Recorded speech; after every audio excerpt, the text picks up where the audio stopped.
टाळ्या वाजवायचा विषय नाही. आराम नालायका, आराम नालायका, माझा थोबाडते.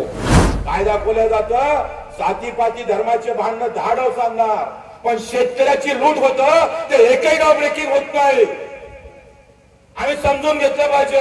हे यांच्या हाती नाही, यांचे अर्धे चॅनल आम्ही पाहतोय. अदानी अंबानीच्या घरात गेले साल्यांच्या, तुमचे अर्धे मालक ते झाले.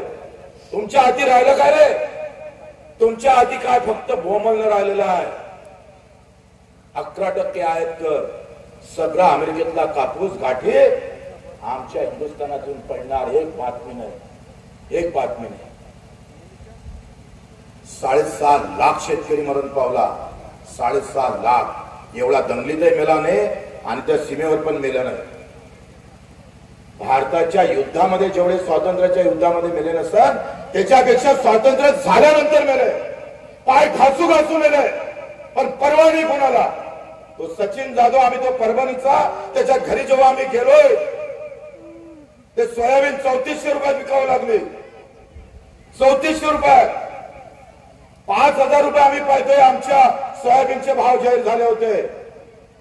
खरेदी केंद्रावर 5000 रुपयाने घ्यायला पाहिजे होते, पण पैसा भेटत नाही. एक वर्ष त्यानं व्यापाऱ्याला विकले आणि व्यापाऱ्यानं अर्धे पैसे दिले नाही. तो तक्रार करायला गेला. व्यापाऱ्यानं फोन केला, ठाणेदार त्याच्या बाजूने उभा राहिला. पैसों के साथ. या पैसा और सत्ते का खेल है, तुम्हारा कहीं गेम नहीं लग सकता.